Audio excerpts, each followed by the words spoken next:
వాక్యం చదువుకుందాం. నిర్గమకాండం 27వ అధ్యాయం. నిర్గమకాండం 27వ అధ్యాయం 9వ వచనము నుండి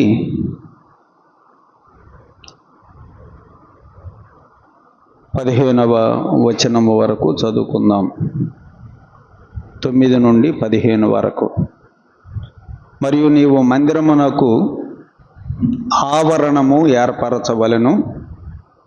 కుడివైపున అనగా దక్షిణ దిక్కున ఆవరణముగా 100 మూరల పొడుగు గలదై పేనిన సన్ననార యవనికలు ఒక ప్రక్కకు ఉండవలెను. దాని 20 స్తంభములను వాటి 20 దిమ్మలను ఇత్తడివి.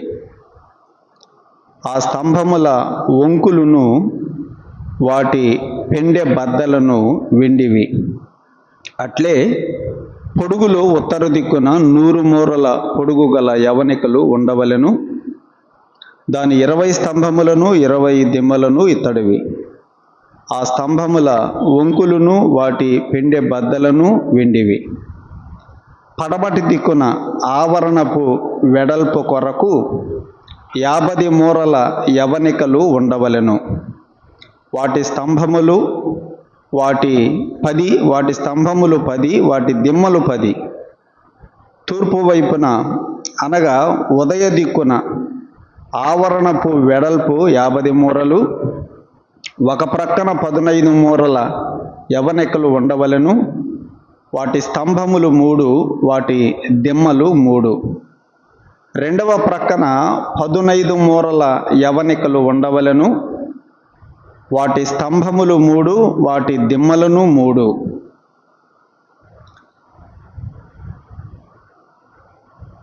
17వ వచనం కూడా చదువుకుందాం. 17వ వచనం. ఆవరణము చుట్టూ ఉన్న స్తంభములన్నీయు వెండి పెండె బద్దలు కలవి. వాటి వంకులు వెండివి, వాటి దిమ్మలు ఇత్తడివి. ఆవరణపు పొడుగు 100 మూరలు, దాని వెడల్పు 50 మూరలు, దాని ఎత్తు 5 మూరలు. అవి పేనిన సన్న నారవి, వాటి దిమ్మలు ఇత్తడివి. మందిర సంబంధమైన సేవోపకరణములన్నీయు మేకులన్నీయు ఆవరణపు మేకులన్నీయు ఇత్తడివై ఉండవలెను. చదవబడిన ఈ లేఖన భాగమును దేవుడు తన ఆత్మ ద్వారా దీవించున్నట్లుగా నేను కూడా మరొకసారి దేవుని ఆత్మ సహాయము కొరకై ప్రార్థన చేస్తాను. ప్రార్థన చేద్దాం. మహాఘనుడువై ఉన్న మా దేవ, మరి ఒకసారి మీ పాద సన్నిధిని సమీపించి పూర్ణ హృదయముతో నమస్కరించి మీకు మా కృతజ్ఞతాస్తుతులు సమర్పించుకొనుచున్నాం. ఈ దినము ఈ సమయం వరకు మీరు మాకు అనుగ్రహించిన క్షేమమంతటి కొరకై స్తోత్రములు చెల్లించుచున్నాం. ఈ సమయంలో మేమందరం నీ వాక్యమును వినగోరి నీ సన్నిధికి వచ్చాము దేవా. మరి ప్రతి మంగళవారం కూడా నీ యొక్క వాక్యమును బైబిల్ క్లాసులు మేము ధ్యానం చేస్తున్నాం. ఇంతవరకు మీరు చేసిన సహాయం అంతటి కొరకై స్తోత్రములు తండ్రి. ఈ రాత్రి మరల నీ లేఖనాలు చదువుకున్నాం. ఆనాడు ప్రత్యక్ష గుడారం యొక్క ఆవరణమును గురించి మీరు ఏ విషయాలు మోషేకు కొండ మీద ఆ రూపమును చూపించావో, వాటి కొలతలు, వాటి వివరాలు చెప్పావో, వాటిని మా ఆత్మీయ మేలు కొరకు క్రొత్త నిబంధనలో ఉన్న సత్యాలను వాటితో జోడించి మేము ధ్యానం చేస్తున్నాం. మాకు మేలు కలుగు చేయండి ప్రభువా. మీ పరిశుద్ధాత్మ సహాయం కొరకు ప్రార్థన చేస్తున్నాం.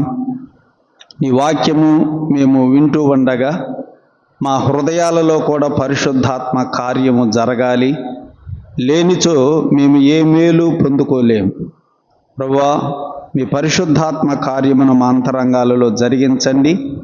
నీ వాక్యమే మమ్మలను బలపరచేది, మమ్మలను ఉజ్జీవింపచేసేది, మా లోపములను దిద్దేది.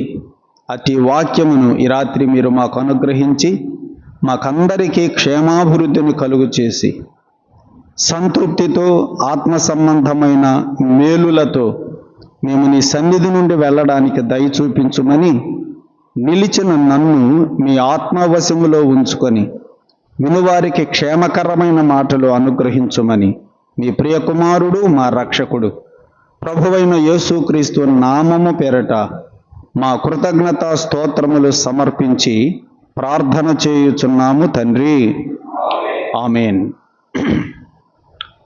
దేవునికి స్తోత్రములు చెల్లిస్తూ ఉన్నాం. ప్రభునందు ప్రియులారా, మనము నిర్గమకాండములో ప్రత్యక్షపు గుడారమును గురించి, అందులో ఉన్న వస్తువులను గురించి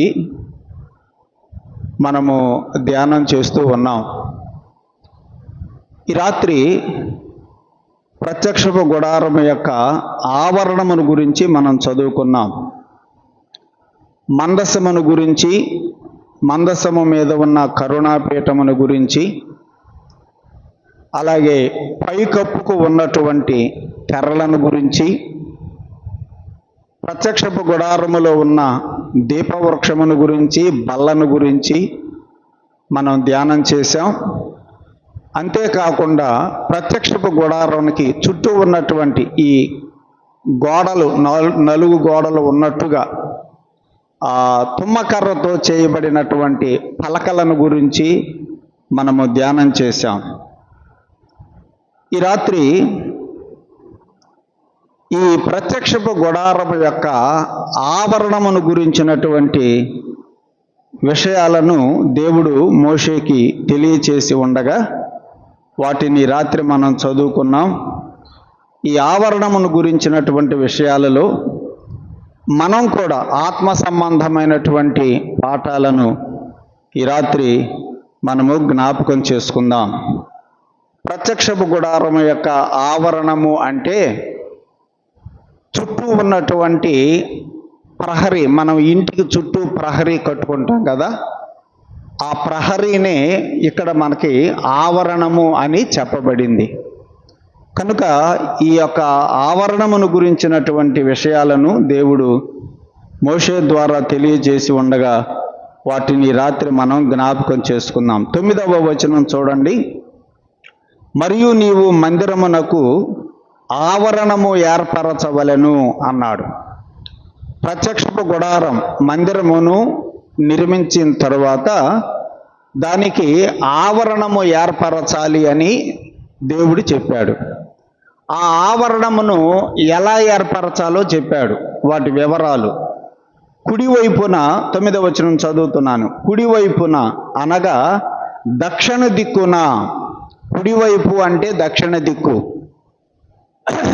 అంటే మనము తూర్పు వైపుగా కనుక నిలబడితే మన యొక్క కుడి చేతి వైపు ఉండేటువంటి దిక్కు దక్షిణ దిక్కు అన్నమాట. కనుక ఈ దిక్కున, దక్షిణ దిక్కున ఆవరణముగా 100 మూరల పొడుగు గలదై పేనిన సన్ననార యవనికలు ఒక ప్రక్కకు ఉండవలెను అని చెప్పాడు. కుడివైపున 100 మూరల కొలతలో, 100 మూరల కొలతలో పేనిన సన్న నారతో యవనికలు చెయ్యాలి అని చెప్పాడు. యవనికలు అంటే తెరలు. సన్నని నారతో, పేనిన సన్న నారతోటి తెరలు తయారు చేయాలి. ఈ తెరలు ఎంత పొడవులో అమర్చాలని చెప్పాడు? 100 మూరల పొడవుతో ఈ తెరలను అమర్చాలి అని దేవుడు తెలియజేశాడు. తర్వాత అదే కొలతతో ఉత్తరము వైపున కూడా 100 మూరల పొడవులో ఈ తెరలను అమర్చాలని చెప్పాడు. 11వ వచనం చూడండి. అట్లే అన్నాడు. అట్లే అంటే దక్షిణపు వైపున ఎలాగైతే 100 మూరల పొడవులో పేనిన సన్ననారతో యవనికలు చేశామో అదేవిధంగా 11వ వచనం పొడుగులో ఉత్తర దిక్కున 100 మూరల పొడుగు గల యవనికలు ఉండవలెను అని చెప్పాడు.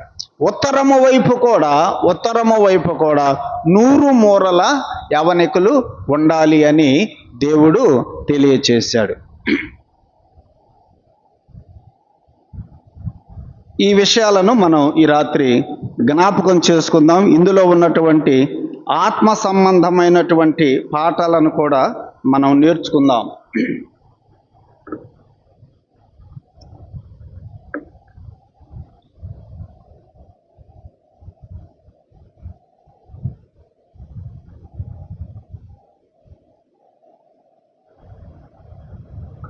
ఇది ప్రత్యక్ష గుడారం,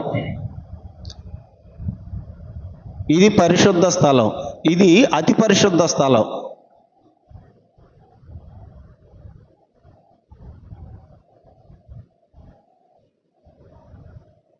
ఇది పరిశుద్ధ స్థలం.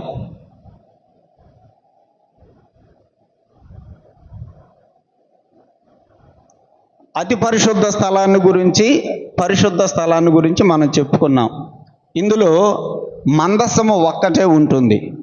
పరిశుద్ధ స్థలములో ఇక్కడ బల్ల ఉంటుంది, ఇక్కడ దీపవృక్షము ఉంటుంది. వాటిని గురించి మనం చెప్పుకున్నాం. పరిశుద్ధ స్థలాన్ని, అతి పరిశుద్ధ స్థలాన్ని వేరు చేసేటువంటి తెర, ఈ తెరను గురించి కూడా మనం చెప్పుకున్నాం. ఈ పరిశుద్ధ స్థలం యొక్క ఈ ద్వారానికి ఎదురుగా బలిపీఠం ఉంటుంది. ఈ బలిపీఠాన్ని గురించి కూడా మనం గత వారం చెప్పుకున్నాం. ఈ వివరాలన్నీ మనం చెప్పుకున్నాం. ఈ రాత్రి ఈ ప్రత్యక్షపు గుడారానికి చుట్టూ ఉన్నటువంటి ఆవరణమును గురించి ఇప్పుడు మనం చెప్పుకుంటున్నాం. ఈ ఆవరణము దక్షిణపు దిక్కంటే ఇటువైపు 100 మూరలు పొడవు ఉండాలని చెప్పాడు. ఇది 100 మూరలు, ఇది 100 మూరలు, ఇటువైపు 100 మూరలు. అలాగే ఉత్తరము వైపు కూడా 100 మూరలు ఉండాలని చెప్పాడు. ఇది ఉత్తరము వైపు 100 మూరలు.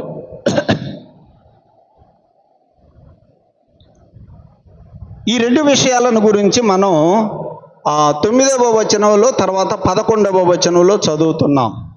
దక్షిణ దిక్కున ఆవరణముగా 100 మూరలు పొడుగు గలదై పేనిన సన్ననార యవనికలు ఉండాలి అని చెప్పాడు.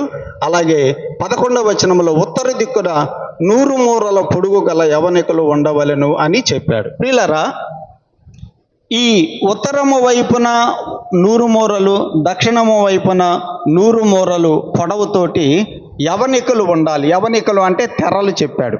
తర్వాత ఇప్పుడు పడమర వైపును గురించి కూడా ఒక మాట మనం చదువుదాం. చూడండి, పడమర వైపును గురించి 12వ వచనం చూడండి. 12వ వచనం, పడమటి దిక్కున ఆవరణపు వెడల్పు కొరకు 50 మూరల యవనికలు ఉండవలెను అన్నాడు. పడమర వైపు అంటే ఇటువైపు 50 మూరలు ఉండాలి. ఇది 50 మూరలు. పడమర వైపు 50 మూరలు. అలాగే ఉత్తరం వైపు కూడా 50 మూరలే ఉండాలి. ఆ మాట కూడా చదువుదాం. చూడండి, 13వ వచనం, తూర్పు వైపున అనగా ఉదయ దిక్కున ఆవరణపు వెడల్పు 50 మూరలు అని చెప్పాడు. అలాగైతే తూర్పు వైపున కూడా, ఇటువైపు కూడా 50 మూరల కొలత ఇటువైపు కూడా ఉంటుంది. అయితే ఇది పూర్తిగా క్లోజ్ కాదు. దీనికి ఏం చెప్పాడో చూడండి, ఆ మాట కూడా చదువుదాం. 14వ వచనం, ఒక ప్రక్కన 15 మూరల యవనికలు ఉండవలెను. తూర్పు వైపున ఒకవైపు 15 మూరలు ఉండాలి. మొత్తం కొలత ఎంత? 50 మూరలు. ఈ 50 మూరలలో ఇటువైపు 15 మూరలు, ఇది 15 మూరలు. ఈ 15 మూరలలో తెరలు ఉంటాయి. అలాగే ఇటువైపు కూడా 15 మూరలు, ఇది కూడా 15 మూరలు. ఈ 15 మూరలలో కూడా తెరలు ఉంటాయి. ఇంకా మధ్యలో ఎంత కొలత మిగిలింది? ఇది 20 మూరలు. ఈ 20 మూరలు తెర ఉంటుందన్నమాట. ఈ 20 మూరలు, ఈ 20 మూరలకి ఆవరణం లోపలికి వెళ్ళడానికి ద్వారం అన్నమాట. ఇది దీని గురించి కూడా మనం తర్వాత ధ్యానం చేస్తాం. ఇది ఆవరణం అన్నమాట. ఇదంతా ఆవరణం. దక్షిణం వైపు 100 మూరలు, అలాగే ఉత్తరం వైపు 100 మూరలు, పడమర వైపు 50 మూరలు, తూర్పు వైపున 50 మూరలు. అయితే దక్షిణము వైపున తెరలుంటాయి, ఉత్తరము వైపు తెరలుంటాయి, పడమర వైపు తెరలుంటాయి. తూర్పు వైపున మాత్రం 15 మూరల్లో తెరలు, ఇటువైపు 15 మూరల్లో తెరలుంటాయి. మధ్యలో 20 మూరలు మాత్రం ఒకటే ద్వారపు తెర ఉంటుంది. ఇది ప్రత్యక్షపు గుడారము యొక్క ఆవరణమును గురించినటువంటి వివరాలు. ఇందులో మనం ఆత్మ సంబంధమైనటువంటి విషయాలు జ్ఞాపకం చేసుకుందాం. దేవుడు దక్షిణము వైపున ఎన్ని మూరల కొలత పెట్టాడు? ఆవరణానికి 100 మూరలు పెట్టాడు. అలాగే ఉత్తరము వైపు కూడా 100 మూరల కొలతే పెట్టాడు. ఎందుకు 100 మూరలు పెట్టాడు? అది మనం ఆలోచన చేయాలి. అందులో మనకు పాఠం ఉంది. దేవుడు దక్షిణము వైపున అలాగే ఉత్తరము వైపున 100 మూరల కొలత పెట్టాడు అంటే ఆ 100 మూరలు 100 అనేటువంటి సంఖ్య సంపూర్ణమైనటువంటి ఆశీర్వాదాన్ని జ్ఞాపకం చేస్తుంది. ఒక మాట చదువుదాం. ఆదికాండం 26వ అధ్యాయం. ఆదికాండం 26వ అధ్యాయంలో ఇస్సాకు గెరారు దేశములో విత్తనము వేశాడు అనే మాట మనం చదువుతాం. అక్కడ విత్తనము వేసి వ్యవసాయం చేశాడు. 26వ అధ్యాయము 12వ వచనం చదువుదాం. ఇస్సాకు ఆ దేశమందున్న వాడై విత్తనము వేసి ఆ సంవత్సరము 100 ఫలము పొందెను. ఎంత ఫలం పొందాడు? 100 ఫలము పొందాడంటే అర్థం ఏంటి? 100 ఫలం పొందాడంటే ఇక ఆయన ఎన్ని విత్తనాలు వేశాడు అన్ని విత్తనాలు ఫలించాయి. ఏ ఒక్క విత్తనం కూడా నష్టపోయిందేది లేదు. మనము అంటాం కదా 100కి 100% అంటాం కదా, 100కి 100% అంటాం. అంటే సంపూర్ణం కదా. మీ క్లాసులో ఎంతమంది పాస్ అయ్యారంటే 100కి 100% పాస్ అయ్యారంటారు. అంటే అర్థం ఏంటి? ఎంతమంది పిల్లలుంటే అందరూ పాస్ అయ్యారని అర్థం. 100 ఫలము పొందాడు ఇస్సాకు అంటే దాని అర్థం ఏంటంటే సంపూర్ణంగా ఆశీర్వాదం పొందాడు. 100 మూరలు అనేది ప్రియులారా, ఎవరైతే ఏ వ్యక్తి అయితే ఆవరణము లోపల ప్రవేశించి బలిపీఠము మీద దేవునికి సజీవ యాగముగా మన జీవితాలను సమర్పణ చేసుకుంటారు. అంటే ఆనాడు బలులు అర్పించేవాళ్ళు. ఈనాడైతే ఆ బలిపీఠం మీద మన కొరకై బలి అయిపోయినటువంటి ఆ యేసు ప్రభువుకి ఎవరైతే తమ జీవితాలను సంపూర్ణంగా సమర్పణ చేసుకుంటారో అటు వారికి ఎంత ఆశీర్వాదం! సోదరుడా, సోదరి, దేవుడు మనకు పరసంబంధమైనటువంటి దీవెనలను, సంపూర్ణమైనటువంటి ఆశీర్వాదములను, ఆయన ఇచ్చేటువంటి ఆశీర్వాదములు ఆత్మ సంబంధమైనటువంటి ఆశీర్వాదాలు. ఏ ఆశీర్వాదాలు? ఇక అంతకు మించిన సంపూర్ణమైన ఆశీర్వాదాలు ఇంకేమి లేవు. ఎఫెసీయులకు రాసిన పత్రిక 1వ అధ్యాయములో, ఎఫెసీ పత్రిక 1వ అధ్యాయములో పౌలు రాసిన మాట ఒకటి జ్ఞాపకం చేసుకుందాం. ఎఫెసీ పత్రిక 1వ అధ్యాయం 3వ వచనం. మన ప్రభువైన యేసుక్రీస్తు యొక్క తండ్రియగు దేవుడు స్తుతింపబడునుగాక. ఆయన క్రీస్తు నందు పరలోక విషయములలో ఆత్మ సంబంధమైన ప్రతి ఆశీర్వాదం 100%. కొన్ని ఆశీర్వాదాలు కాదు ఆయన ఇచ్చింది. ఎన్ని ఆశీర్వాదాలు ఇచ్చాడు? ప్రతి ఆశీర్వాదమును నీకు ఇచ్చాడు యేసు ప్రభువులో. ప్రతి ఆశీర్వాదమును ఆయన నీకు యేసు ప్రభువులో ఇచ్చాడు. అంటే 100కి 100% ఆశీర్వాదం యేసు ప్రభువుని నమ్ముకుంటే నీకు కలుగుతుంది. పరసంబంధమైనటువంటి ఆశీర్వాదాలు ఆయన నీకు నాకు అనుగ్రహించాడన్న విషయాన్ని జ్ఞాపకం చేసుకుంటున్నాం. ప్రియులారా, ఆయన దక్షిణ వైపున 100 మూరలు, ఉత్తరము వైపున 100 మూరలు పెట్టాడు. 100 అనేటువంటి ఆ సంఖ్య సంపూర్ణమైనటువంటి ఆశీర్వాదాన్ని తెలియచేస్తుంది. 100% ఇంకంతే. పిల్లలకు పరీక్షలు పెట్టేది ఎన్ని మార్కులు పెడతారు? చివరిలో ఆ పిల్లవాడి యొక్క నాలెడ్జ్ను కనుక్కోవడానికి ఎన్ని మార్కులు పెడతారు? పరీక్ష పెట్టేది 100 మార్కులుగా పెడతారు. ఏ విషయమైనా సంపూర్ణంగా నెరవేరిందని చెప్పేటప్పుడు ఏ పదం వాడతారు? 100% అని వాడతారు ఎప్పుడైనా కదా. 100 అనేటువంటి ఆ పదం, 100 అనేటువంటి పదం పూర్తిగా సంపూర్ణతను తెలియచేస్తుంది. యేసు ప్రభు వారు ఒక ఉపమానం చెప్పాడు, విత్తనాలను గురించిన ఉపమానం. మంచి నేల మీద పడిన విత్తనములు ఎట్లా ఫలించాయని చెప్పాడు. కొన్నేమో 30 కొన్నేమో 60 100 ఫలించాను. 100 అనే మాట మనం చదువుతున్నాం. అలాగైతే దక్షిణ దిక్కున ఉత్తర దిక్కున దేవుడు పెట్టినటువంటి ఆ 100 మూరల కొలత యేసు ప్రభువుని నీవు విశ్వసిస్తే, యేసు ప్రభు రక్తములో నీవు కడగబడితే, నీ పాపములకు క్షమాపణ సంపూర్ణంగా నీకు అనుగ్రహించబడితే, ప్రతి ఆశీర్వాదము నీకు ఆయన యేసు ప్రభువులో అనుగ్రహిస్తాడు. ఆత్మ సంబంధమైన ప్రతి ఆశీర్వాదమును ఆయన మనకు క్రీస్తులో అనుగ్రహించాడు. యేసు ప్రభువులో మనకు సంపూర్ణమైన ఆశీర్వాదము ఉన్నది అనే విషయాన్ని మనం జ్ఞాపకం చేసుకుంటున్నాం. పడమర వైపు కొలత ఎంత పెట్టాడు? పడమర వైపు కొలత 50 మూరలు పెట్టాడు.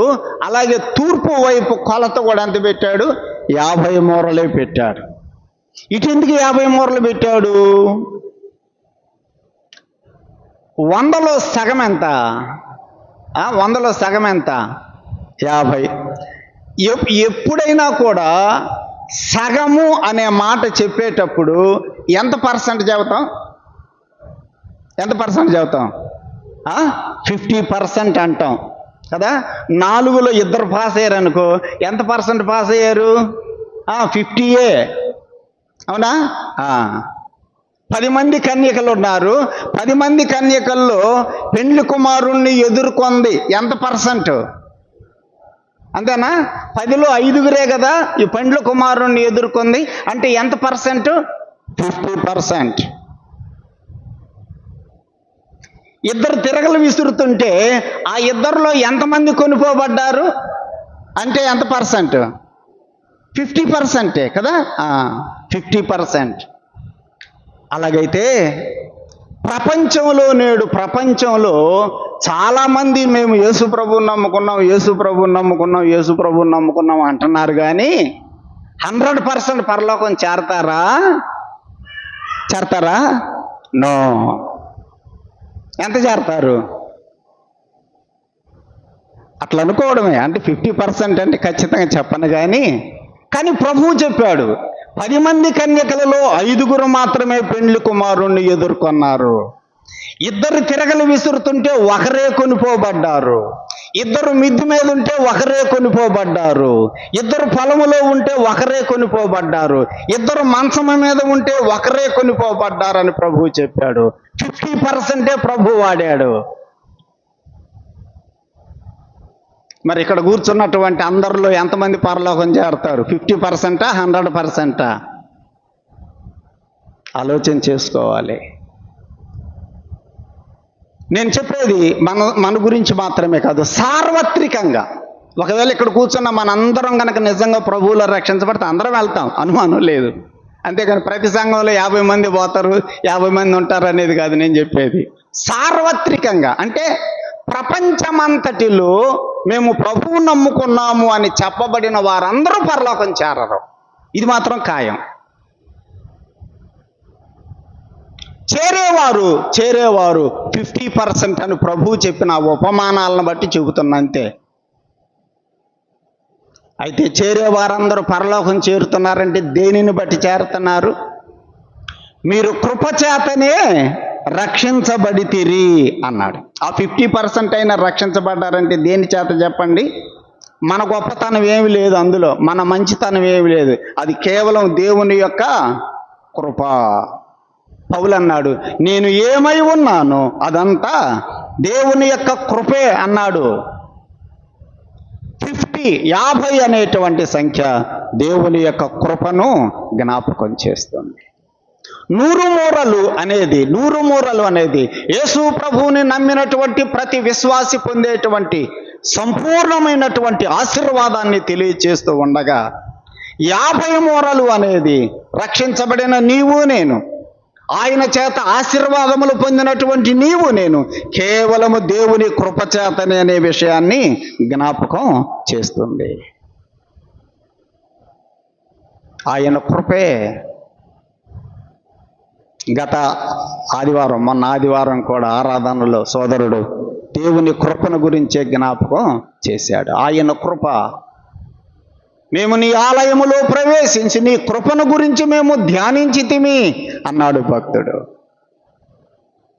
కనుక సోదరులారా, సోదరీలారా, దేవుడు ప్రత్యక్షపు గుడారము యొక్క ఆవరణమును గురించి జ్ఞాపకం చేస్తూ, ఈ ఆవరణము అనేది దేవుని యొక్క కృపను పొందిన వారమై, దేవుని యొక్క కృపచేత రక్షించబడిన వారమై, ఆత్మ సంబంధమైన ప్రతి ఆశీర్వాదమును మనము పొందుకుంటున్నాము అనే విషయాన్ని ఈ ఆవరణము తెలియజేస్తుంది.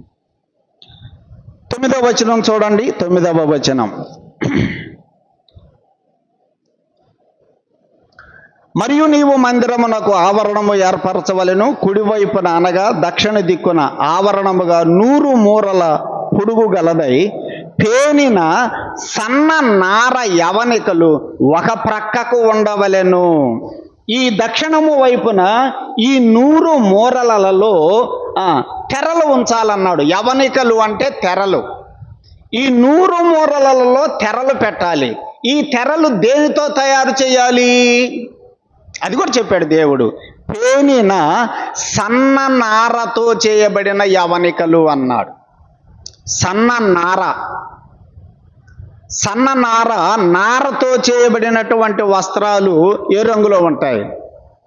రంగు ఎగిపోతే నార ఏ రంగులో ఉంటుంది? తెల్లగా ఉంటుంది కదా. నారతో చేయబడినటువంటి ఈ తెరలు మొత్తం ఈ 100 మూరల్లో 20 తెరలు ఉంటాయి. ఎన్ని తెరలు ఉంటాయి? 20 తెరలు. ఎందుకంటే మనం అక్కడే చూస్తాం. ఒక మాట చూడండి కావాలంటే 10వ వచనం చూడండి ఒక్కసారి. దాని 20 స్తంభములు అన్నాడు. ఈ 100 మూరల్లో ఎన్ని స్తంభాలు పెట్టాలి? ఆ తెరలను నిలబెట్టడానికి 20 స్తంభాలు అన్నాడు. అంటే 20 తెరలు వస్తాయి అన్నమాట. ఎన్ని తెరలు వస్తాయి? 20 తెరలు ఇటువైపు వస్తాయి. ఉత్తరము వైపు కూడా ఎన్ని తెరలు వస్తాయి? 20 తెరలు వస్తాయి. దక్షిణము వైపున 50 మూరలు అన్నాడు. 50 మూరలు ఎన్ని తెరలు వస్తాయి? 10 తెరలు వస్తాయి. ఇటువైపు 20 తెరలు, అటువైపు 20 తెరలు, అటువైపు 20 తెరలు. ఇటువైపు ఇక్కడ 15 మూరల్లో 3 తెరలు వస్తాయి. ఇక్కడ 15 మూరల్లో 3 తెరలు వస్తాయి. ఈ తెరలన్నీ కూడా పేనిన సన్ననారతో తెల్లని తెరలు. దూరం నుండి చూస్తుంటే ఆవరణం అంతా ఎలా కనపడుతుంది? తెల్లగా కనిపిస్తుంది. తెలుపు దేని గుర్తు? తెలుపు పరిశుద్ధతకు, పవిత్రతకు సూచన తెలుపు. ప్రకటన గ్రంథం 1 వచనం చదువుదాం చూడండి. ప్రకటన గ్రంథం 7వ అధ్యాయం. ప్రకటన గ్రంథం 7వ అధ్యాయం. ఈ 7వ అధ్యాయములో 1,44,000 మంది ఇక్కడ రక్షించబడ్డారు అనే విషయాన్ని మనం చదువుతాం. ఇప్పుడు ఆ వివరాలన్నీ మనం చదవము. కానీ ఆ 1,24,000 మందిని, 1,44,000 మంది వారిని గురించి ఒక ప్రశ్న అడుగుతున్నాడు. చూడండి 13వ వచనం. పెద్దలలో ఒకడు తెల్లని వస్త్రములు ధరించుకున్న వీరెవరు? ఏ వస్త్రాలు ధరించుకున్నారు? తెల్లని వస్త్రాలంటే దాని అర్థం ఏంటి? ఇప్పుడే చెప్పుకున్నాం. తెలుపు దేనికి గుర్తు? పరిశుద్ధతకు, పవిత్రతకు గుర్తు. తెల్లని వస్త్రములు ధరించుకున్నారు వాళ్ళు. అంటే వారు పరిశుద్ధులైపోయారు, వారు పవిత్రులైపోయారు.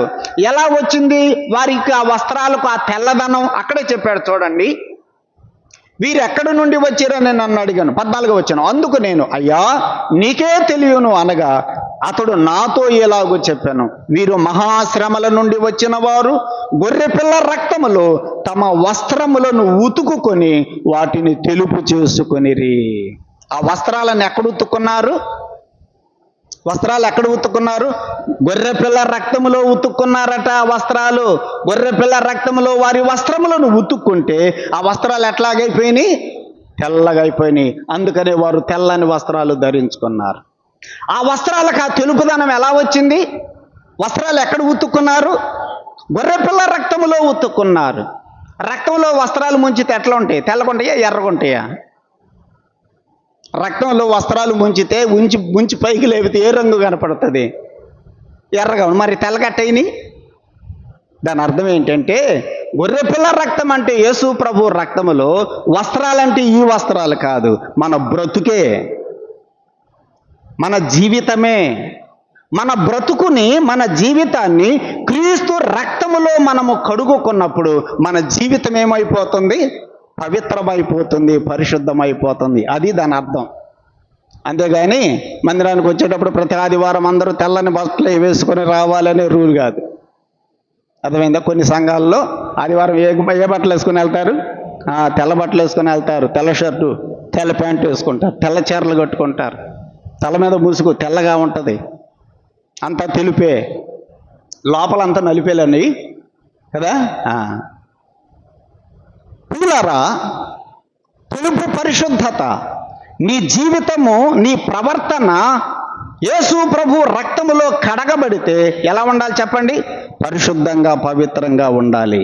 యోహాను పత్రికలో మనం చదువుతున్నాం. యోహాను పత్రిక, మొదటి అధ్యాయం. యోహాను వ్రాసిన మొదటి పత్రిక, మొదటి అధ్యాయం, 7వ వచనం చూడండి. 7వ వచనం చివరి మాట, ఆయన కుమారుడైన యేసు రక్తము ప్రతి పాపము నుండి మనలను పవిత్రులనుగా చేయును. అది దాని అర్థం. తెల్లని వస్త్రాలంటే యేసు ప్రభు రక్తములో నీవు కడగబడితే నీ వస్త్రాలు ఏమైపోతాయి? తెల్లగైపోతాయి. నీ బ్రతుకు తెల్లగా అయిపోవాలి. ఇంతకు తెల్లగానే ఉందా నీ జీవితము, నా జీవితము?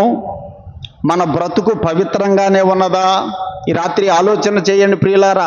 యేసు ప్రభు రక్తములో కడగబడితే, యేసు ప్రభువుని నీవు విశ్వసిస్తే నీ జీవితము పరిశుద్ధంగా ఉండాలి, పవిత్రంగా ఉండాలి. ఉందా? అలాగూ మన జీవితాలు ఉంటున్నాయా? తెస్సలోనికైలకు పౌలు రాసిన పత్రిక, మొదటి పత్రిక. తెస్సలోనికైలకు పౌలు రాసిన మొదటి పత్రికలో 4వ అధ్యాయంలో ఒక మాట రాశాడు పౌలు. చూడండి, ఒక మాట చదువుకుందాం. 7వ వచనం, 4వ అధ్యాయం 7వ వచనం. పరిశుద్ధులగుటకే దేవుడు మనలను పిలిచిన గాని అపవిత్రులుగా ఉండుటకు పిలవలేదు. యేసు ప్రభు తన రక్తములో నిన్ను నన్ను ఎందుకు అడిగాడు చెప్పండి? ఎలా ఉండాలని? పరిశుద్ధులుగా ఉండాలని, అపవిత్రులుగా ఉండటానికి కానే కాదు. అలాగైతే సహోదరుడా, సహోదరి, నీవు పరిశుద్ధంగా ఉండాలి, పవిత్రంగా ఉండాలి. దేవుడు నీ జీవితాన్ని పరిశుద్ధం చేశాడు, పవిత్రం చేశాడు. దాన్ని మళ్ళీ నువ్వు అపవిత్రం చేసుకోవద్దు. దానిని నీవు అపవిత్రం చేసుకోవద్దు. హృదయములో నుండి కదా, మనం మార్కు సువార్త 7వ అధ్యాయంలో చదువుతున్నాం, 21వ వచనంలో, హృదయములో నుండి ఈ చెడ్డవన్నీ బయలు వెళ్ళి మనుషుణ్ణి ఏం చేస్తున్నాయి? అపవిత్రం. మన హృదయములో గనక చెడు గనక ఉంటే, చెడ్డ ఆలోచనలు, చెడ్డ తలంపులు, చెడ్డ స్వభావం మన హృదయములో గనక ఉంటే మనము అపవిత్రమవుతాం. సోదరుడా, సోదరి, దేవుడు నిన్ను నన్ను తెల్లగా చేశాడు, పరిశుద్ధులనుగా చేశాడు, పవిత్రులనుగా చేశాడు. మన పరిశుద్ధతను, పవిత్రతను దినదినము కాపాడుకోవాలి. దినదినము కాపాడుకోవాలి. ఎక్కడ మనకు మురికి అవుతుందో, ఎక్కడ మనకు మలినం అవుతుందో జాగ్రత్తగా ఉండాలి, జాగ్రత్తగా ఉండాలి. ఇందాక అంజే కింద పెయింట్ వేస్తుంటే నేను ఇటువైపు పోయి చూద్దామని అలా పోయా. ఆ పోయేటప్పటికి ఎట్లా పోయా నేను తెలుసా? ఆ పెయింట్ నా షర్ట్కి ఎక్కడ అంటుకుంటుందోనని జాగ్రత్తగా లోపలికి వెళ్ళిపోయా. ఎందుకు తీసుకున్నాను ఆ జాగ్రత్త? అలాగే దినదినము మన ప్రవర్తనలో కూడా మనం జాగ్రత్త తీసుకోవాలి. అయ్యో, నేను ఈ మాట అంటే అపవిత్రమవుతానేమో, అయ్యో నేను ఇది చూస్తే అపవిత్రమవుతానేమో. జాగ్రత్త పడుతున్నామా? బట్టలకు రంగులు కాకుండా, బట్టలకు మురికి కాకుండా ఎంత జాగ్రత్త తీసుకుంటున్నాం? స్నానం చేసిన తర్వాత మళ్ళీ మనకు మురికి అంటుకోకుండా ఎంత జాగ్రత్త తీసుకుంటున్నావు? స్నానం చేసిన తర్వాత ఒక పని చెప్పండి, ఇప్పుడే స్నానం చేస్తే మళ్ళీ ఇప్పుడు పని చేస్తున్నాం మళ్ళీ చెమట వస్తుంది అయితే అంటా మనమా? అంత జాగ్రత్త తీసుకుంటున్నామే మనకు చెమట రాకూడదని, మురికి కాకూడదని. నీ జీవితానికి నా జీవితానికి ఈ మురికి అంటుకోకూడదనే జాగ్రత్త తీసుకుంటున్నామా? ప్రియులారా, ఈ ఆవరణమునకు దేవుడు సన్ననారతో చేయబడినటువంటి యవనికలను ఉంచాలి, ఏర్పాటు చేయాలని దేవుడు చెప్పాడు. అనగా ఎవరైతే ఈ ఆవరణములోనికి ప్రవేశించి ఈ బలిపీఠం మీద దహన బలి అర్పిస్తారో వారికి ఏం కలుగుతుంది? పాపం క్షమాపణ కలిగి, పాపములకు ప్రాయశ్చిత్తము కలిగి వారు పరిశుద్ధులుగా తీర్చబడతారు. యేసు ప్రభువుని విశ్వసించినటువంటి వారి జీవితాలు పవిత్రంగా పరిశుద్ధంగా ఉండాలి. అలాగూ మన జీవితాలను మనం కాపాడుకుందాం. 10వ వచనం చూడండి. 10వ వచనం నిర్గమాకాండం 27వ అధ్యాయము 10వ వచనం. దాని 20 స్తంభములను వాటి 20 దిమ్మలను ఇత్తడివి అన్నాడు. స్తంభాలెన్ని? 20 స్తంభాలు. ఈ 100 మూరల పొడవులో 20 స్తంభాలను ఏర్పాటు చేయాలి. అలాగే ఉత్తరం వైపు కూడా 100 మూరల ఆ కొలతలో ఆ పొడవులో 20 స్తంభములను ఏర్పాటు చేయాలి. అలాగే ఈ పడమర వైపున 50 మూరలు ఉంది. ఈ 50 మూరలలో 10 స్తంభములను ఏర్పాటు చేయాలి. చూడండి, ఆ మాట చదువుదాం. 12వ వచనం. పడమటి దిక్కున ఆవరణపు వెడల్పు కొరకు 50 మూరల యవనికలు ఉండవలను, వాటి స్తంభములు 10 అన్నాడు. 10 స్తంభములు పడమర వైపు ఏర్పాటు చేయాలి.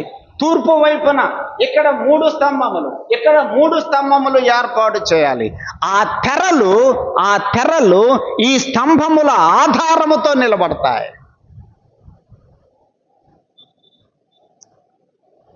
మొత్తం 20 40 40 ప్లస్ 10 50, ఇక్కడ 3 అక్కడ 3, మొత్తం ఎన్ని స్తంభాలు వచ్చినాయి? 56 స్తంభాలు. 56 స్తంభాలు తెరలకు దేవుడు ఏర్పాటు చేయమని చెప్పాడు. ఆ స్తంభాలు కూడా నువ్వు నేనే, మనమే ఆ స్తంభాలు. ప్రకటన గ్రంథం ఒక వచనం చదువుదాం. చూడండి, ప్రకటన గ్రంథం 3వ అధ్యాయంలో యేసు ప్రభువు చెప్పాడు. ప్రకటన గ్రంథం 3వ అధ్యాయంలో దేవుని పిల్లలను స్తంభములతో యేసు ప్రభువు పోల్చాడు. అక్కడ ఆ మాట ఉంది చూడండి. 3వ అధ్యాయము 12వ వచనం. జయించు వానిని నా దేవుని ఆలయములో ఒక స్తంభముగా చేసేదను అన్నాడు. ఈ స్తంభం ఎక్కడుంది? దేవుని ఆలయములో. ఇప్పుడు 56 స్తంభాలు ఎక్కడున్నాయి? దేవుని ఆవరణములో, ప్రత్యక్షపు గుడారము యొక్క ఆవరణములో 56 స్తంభాలు ఉన్నాయి. ఎవరా స్తంభం? విశ్వాసులమైనటువంటి మనమే.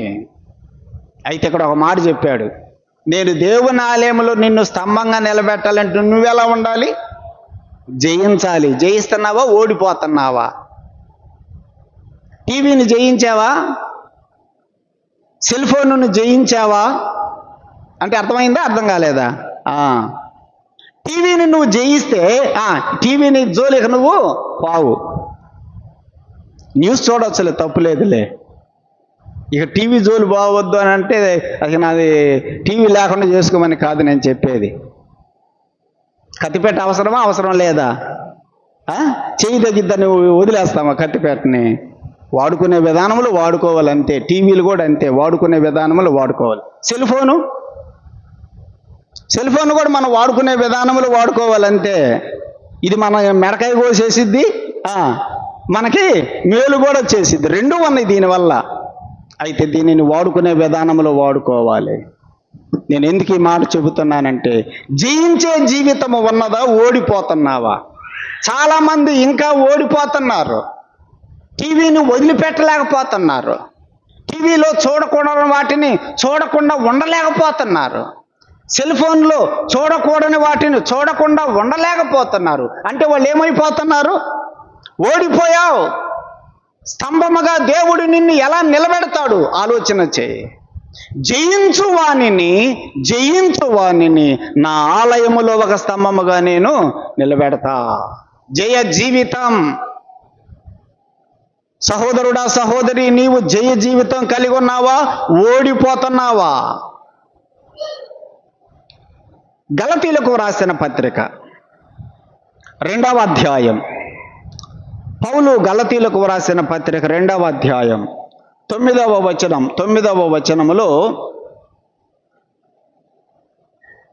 4వ లైన్ చూడండి. 4వ లైను, స్తంభములుగా ఎంచబడిన యాకోబు, కేఫా, యోహాను అనువారు అన్నాడు.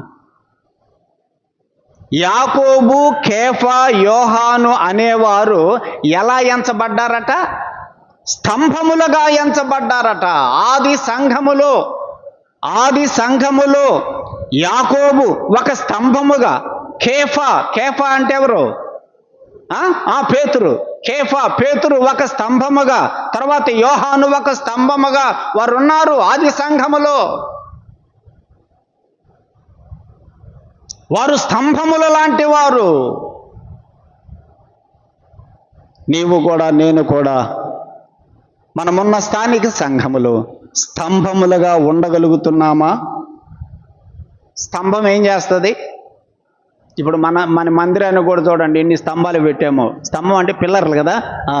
1, 2, 3, 4, 5, ఈ చివర ఒకటి ఉంది 6, ఆ చివర ఒకటి ఉంది 7. ఎందుకు పెట్టాము ఈ పిల్లర్లు? ఈ పిల్లర్ల వలననే పైన స్లాబ్ నిలబడుతుంది. ఆ స్లాబ్ పైన ఇంకా రూమ్స్ ఉన్నాయి. వాటన్నిటినీ నిలబెడుతుంది ఎవరు చెప్పండి? వాటన్నిటికీ ఆధారం ఎవరు చెప్పండి? పిల్లర్సే, స్తంభాలే. అలాగైతే ఈ స్తంభములు పైనున్నటువంటి బరువంతటిని మోస్తున్నాయి. నీవు స్తంభముగా ఉంటే బరువు మోసేవాడవుగా, బరువు మోసేదానవుగా ఉండాలి. అది స్తంభాల లక్షణం. కేఫా, యాకోబు, యోహానులు స్తంభాలుగా ఉన్నారంటే ఆ సంఘము యొక్క భారం, ఆ సంఘము యొక్క బాధ్యతలన్నీ వాళ్ళు నిర్వర్తిస్తున్నారు అనే దాని అర్థం. సోదరుడా, సోదరి, నీవు కూడా సంఘమును గురించి భారం కలిగి ఉంటున్నావా? సంఘము యొక్క బాధ్యతలన్నీ నువ్వు మోయగలుగుతున్నావా? స్తంభముగా నేను చేసేదను అని యేసు ప్రభువు అంటున్నాడు. ఈ ఆవరణమునకు దక్షిణము వైపున, ఉత్తరము వైపున, పడమర వైపున, తూర్పు వైపున స్తంభములను ఏర్పాటు చేయాలి అని దేవుడు చెప్పాడు. అలాగే సంఘములో కూడా నీవు నేను ఒక స్తంభములాగా ఉండాలి. సంఘము ఎలాగైతే బరువులన్నిటినీ, బాధ్యతలన్నిటినీ భరిస్తూ ఉంటుందో మనం కూడా అలాగూ ఉండాలి. స్తంభము సన్నగా ఉంటుందా, లావుగా బలంగా ఉంటుందా?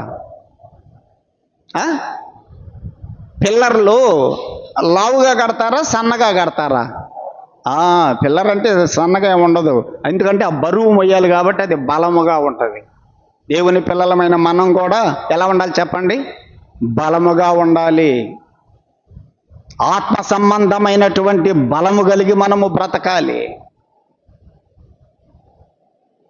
బలహీనంగా ఉండకూడదు. దేవుని పిల్లలు బలహీనంగా ఉండకూడదు. ఆత్మ సంబంధమైనటువంటి బలం. ప్రియులారా, దానికి 20 స్తంభములు ఉండాలి అని దేవుడు చెప్పాడు. 10వ వచనం చూడండి. 10వ వచనం, దాని 20 స్తంభములను, వాటి 20 దిమ్మలను ఇత్తడివి అన్నాడు. స్తంభములు దిమ్మలు అన్నాడు. దిమ్మల మీద ఏముంటుంది? స్తంభం నిలబెట్టాలంటే దేని మీద నిలబెడతారు చెప్పండి? దిమ్మలను ఏర్పాటు చేస్తారు. ముందు దిమ్మలు కడతారు, స్తంభానికి ఐరన్ వేస్తారు. ఐరన్ వేసిన తర్వాత కింద దిమ్మ కట్టడానికి కూడా ఏం చేస్తారు? ఐరన్ వేస్తారు. మన మందిరాన్ని కట్టేటప్పుడు 20 mm రాడ్లు వేసాం. కింద దిమ్మలు ఎంత బలంగా ఉన్నాయంటే ఆ దిమ్మలు కనపడకుండా పైన మళ్ళీ మనం మట్టి పోసాములేండి. ఏ పిల్లర్కైనా క్రింద ఏమేస్తారు, మళ్ళీ దిమ్మలు కడతారు. దిమ్మలు బలంగా ఉండాలి.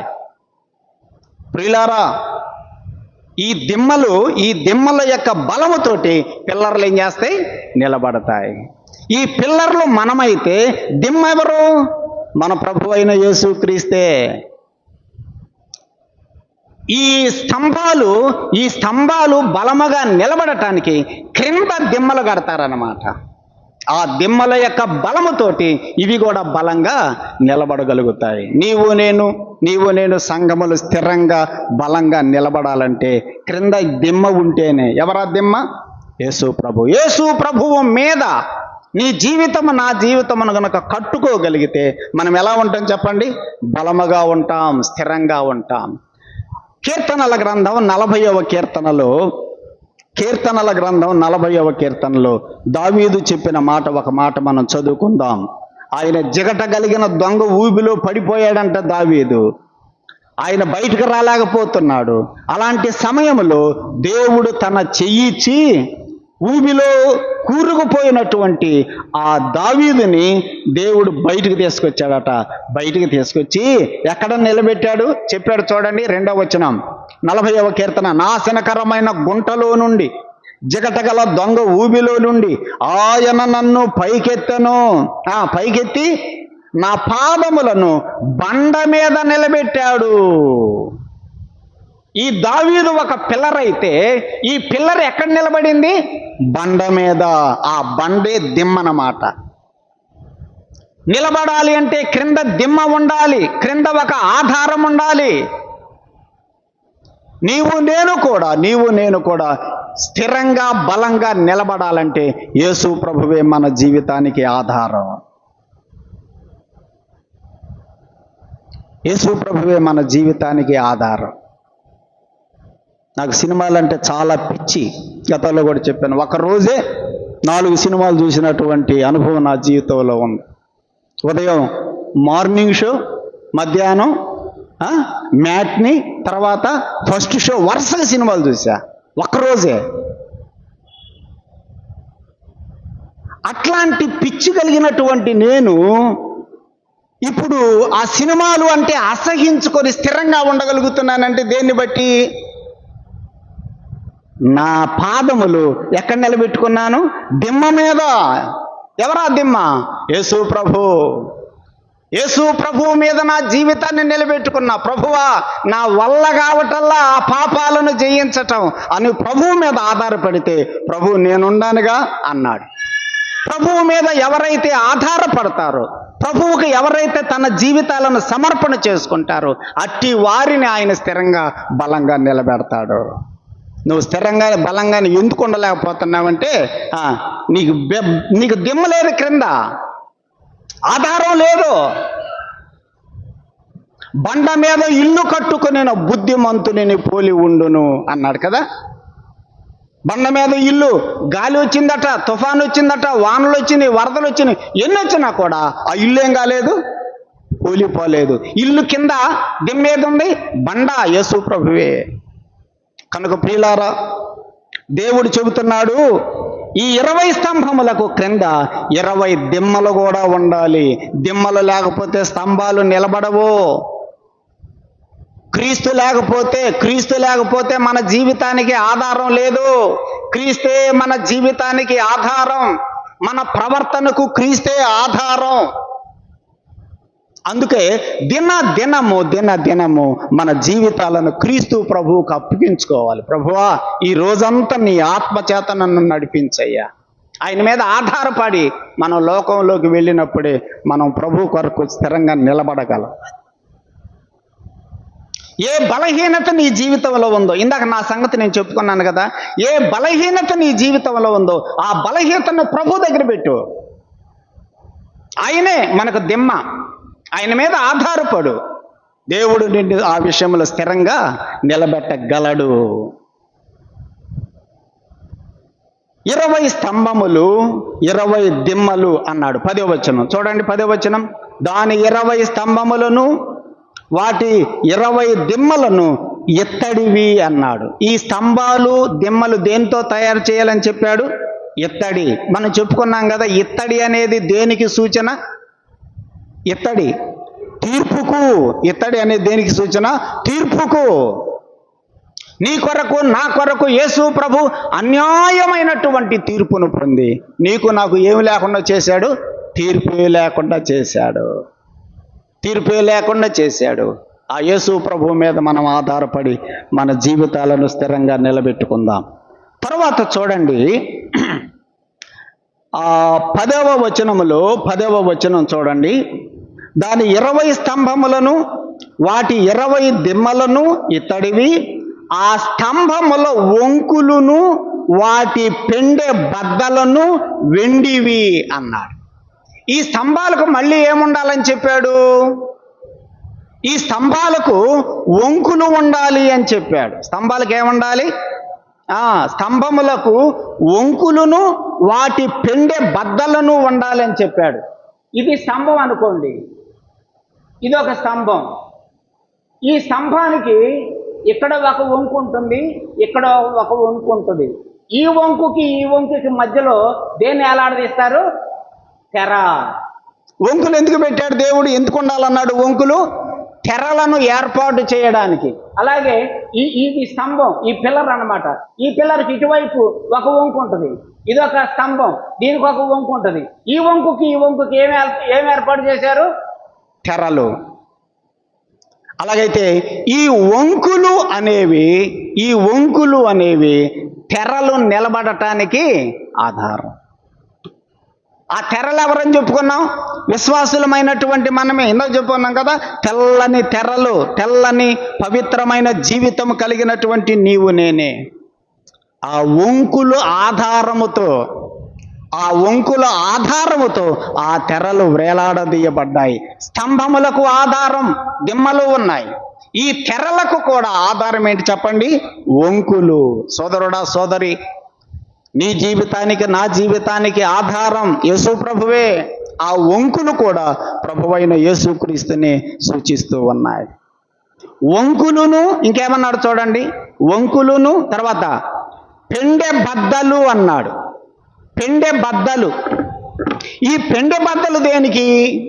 మనం ఇందాక చెప్పుకున్నాం కదా, పిల్లర్లు వేసిన తర్వాత కింద దిమ్మలు కడతారు. ప్రతి పిల్లర్కి కింద ఏముంటాయి? దిమ్మలు ఉంటాయి. మనం తర్వాత ఈ పిల్లర్కి దిమ్మలు వేసిన తర్వాత మళ్ళీ రాడ్డులు ఈ పిల్లర్కి రాడ్డులు కలుపుతాం కదా, దాన్ని మనం ఏమంటాం? బెల్ట్ వేయటం అంటారు కదా. పిల్లర్ని కలుపుతూ మళ్ళీ రాడ్లు వేస్తారు. వరుసగా రాడ్లన్నీ వేసుకుంటూ పోతారు. దిమ్మలు కడతారు, ఈ దిమ్మలకు మళ్ళీ రాడ్లు వేసుకుంటూ పోతారు. ఆ రాడ్ల మీద బెల్ట్ కడతారు కదా. మళ్ళీ ఐరన్ తోటే మళ్ళీ ఫ్రేమ్ లాగా కట్టి పక్కన ఇటుకురాలు పెట్టి మళ్ళీ కంకర పోస్తారు. దానినే ఇక్కడ ఏమన్నాడంటే పెండె బద్దలు అన్నాడు. ఎందుకు వేస్తాం కింద బెల్ట్ ఎందుకు వేస్తాం? ఈ పిల్లర్కి ఇంకా బలం రావాలి అంటే, ఈ పిల్లరు ఆ పిల్లరు ఒక క్రమములో ఉండాలంటే, వరుస క్రమములో ఉండాలంటే దేనితోటి? మనం వేసేటువంటి బెల్ట్. ఈ బెల్ట్ ఆధారముతోటి ఈ పిల్లర్లన్నీ కూడా ఒక క్రమములో, ఒక వరుస క్రమములో ఏర్పాటు చేయబడతాయి. అలాగే ఈ స్తంభాలు కూడా వరుస క్రమములో ఉండటానికి దేవుడు దేనితోటి ఏర్పాటు చేయమని చెప్పాడు? పెండె బద్దలు. వెండితో తయారు చేయబడిన పెండె బద్దలు. అలాగైతే సోదరుడా, సోదరి, ఆ పిల్లర్లు మనమేం చెప్పుకున్నాం? ఆ స్తంభాలు మనమే. ఆ స్తంభాలమైనటువంటి మనం ఒక వరుస క్రమములో క్రమమైన జీవితం కలిగి మనము బ్రతకాలి అని ఈ పెండె బద్దలు తెలియచేస్తున్నాయి. పెండె బద్దలు ఈ పిల్లర్లన్నిటినీ కూడా ఒక వరుస క్రమములో ఉంచేవి, ఒక వరుస క్రమములో నిలబెట్టేవి. నీ జీవితము నా జీవితము కూడా ఒక క్రమమైనటువంటి విధానములో ఉండాలి. దేవుని పిల్లలు క్రమముగా జీవించాలి, అక్రమముగా కాదు, ఇష్టం వచ్చినట్టుగా కాదు.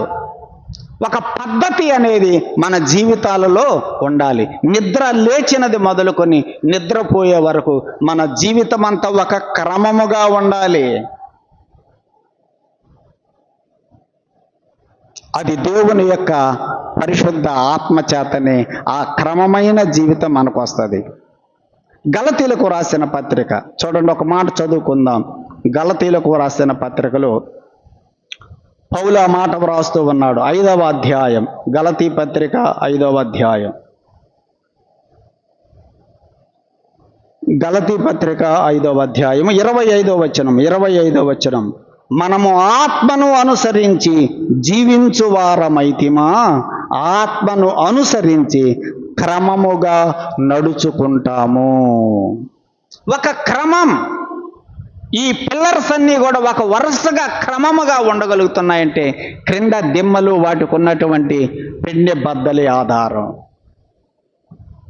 మన జీవితంలో ఒక క్రమము, ఒక పద్ధతి ఉండాలంటే దేవుని ఆత్మకు లోబడాలి. అది ఆత్మను అనుసరించినప్పుడే మనము క్రమమైనటువంటి జీవితం జీవించగలం. యెషయా గ్రంథం 28వ అధ్యాయంలో కూడా, యెషయా గ్రంథం 28వ అధ్యాయంలో కూడా మనకు అసలు క్రమమును నేర్పించేవాడు కూడా ఆయనే అనే మాట మనం అక్కడ చదువుతాం. 28వ అధ్యాయం 26వ వచనం.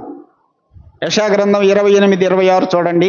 వాని దేవుడే తగిన క్రమము వానికి నేర్పి ఉన్నాడు. వాని దేవుడే అతని దేవుడే అతడికి ఏమి నేర్పించాడు? క్రమము నేర్పించాడు. అసలు ఇంతకీ ఎవరు ఆ వ్యక్తి? చూడండి, పైన చదువుదాం. 24వ వచనం. దున్నువాడు అన్నాడు. దున్నేది ఎవరు? రైతు అన్నమాట. ఇక్కడ రైతు గురించి చెప్పాడు దేవుడు. చూడండి, దున్నువాడు విత్తుటకు నిత్యము తన పొలము దున్నునా, అతడు దుక్కి పెళ్ళలు నిత్యము బద్దలు కొట్టునా, అతడు నేలను చదును చేసిన తరువాత నల్ల జీలకర్ర చల్లును, తెల్ల జీలకర్ర చల్లును, గోధుమలు వరుసగా విత్తును, ఎవలును తాను ఏర్పరిచిన చేనిలో చల్లును, దాని అంచున మిరప మొలకలు వేయును కదా. ఇవన్నీ అతడు ఎట్లా చేయగలుగుతున్నాడు? అప్పుడు చెప్పాడు 26వ వచనంలో, వాని దేవుడు ఆ వ్యవసాయం చేస్తున్న ఆ రైతు యొక్క దేవుడే తగిన క్రమమును వానికి నేర్పి ఉన్నాడు. ఇదిగో ఈ కాలములు ఈ పంట వేసుకోవాలి. దేవుడే ఆ క్రమమును నేర్పించాడు. నీ జీవితంలో కూడా ఒక క్రమము రావాలంటే దేవుడే నేర్పుతాడు. ప్రభు పాదాల దగ్గరికి వెళ్ళి నేర్చుకోవాలి. నీ జీవితము నా జీవితము క్రమముగా ఉన్నదా? ఒక పద్ధతిగా ఉన్నదా? ఎప్పుడో నిద్రలేస్తావు, ఎప్పుడో వండుకుంటావు. కొంతమంది పిల్లల్ని అమ్మోళ్ళు అంటారు, ఎప్పుడురా నువ్వు ఇంటికి వచ్చేది, ఇప్పుడు టైం ఎంత అంటారు. ఏమి లేదు వాళ్ళ జీవితంలో, ఒక క్రమం లేదు. ఇప్పుడు టైం ఎంత, ఇప్పుడు తినేది, తినటానికి కూడా ఏం కావాలి చెప్పండి? ఒక క్రమం ఉండాలి. ప్రతి దానికి కూడా ఒక క్రమం. పెండె బద్దలు ఈ స్తంభములను ఈ పెండె బద్దలు వరుస క్రమములో నిలబెట్టడానికి ఆధారం. మన పలకల గురించి కూడా చెప్పుకున్నాం కదా. పలకలన్నీ వరుస క్రమములో ఉండటానికి ఎన్ని పెండె బద్దలు పెట్టాం? ఎన్ని అడ్డకర్రలు? 5 అడ్డకర్రలు వాటికి ఏర్పాటు చేయాలని చెప్పాడు కదా పలకలకి.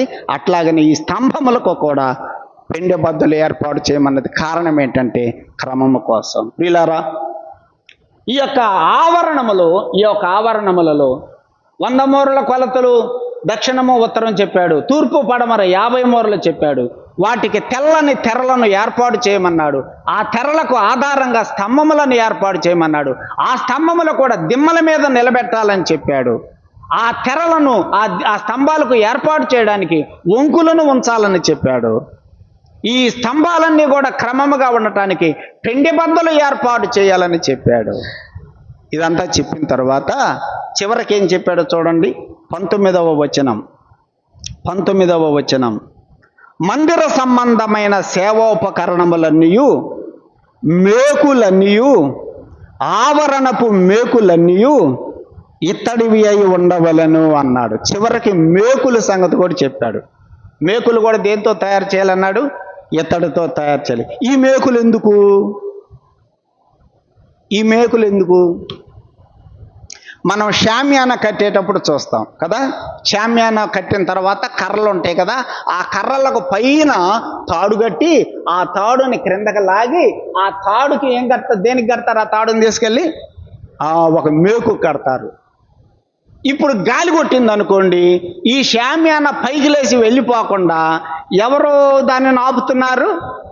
ఆ మేకు. ఆ మేకు వలన ఈ తెరలన్నీ కూడా స్థిరంగా నిలబడుతున్నాయి. నిన్ను నన్ను స్థిరంగా నిలబెట్టే మేకు ప్రభువైన యేసుక్రీస్తే. ఈ తాడు దేనికి కట్టబడాలి? మేకుకు కట్టబడినప్పుడు ఇక ఎంత గాలి కొట్టినా కూడా ఈ షామ్యానా లేచి పైకి పోదు.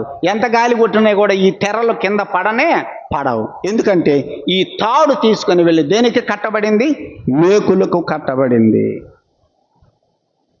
నీ జీవితం, నా జీవితం యేసు ప్రభువుకి కట్టబడిందా?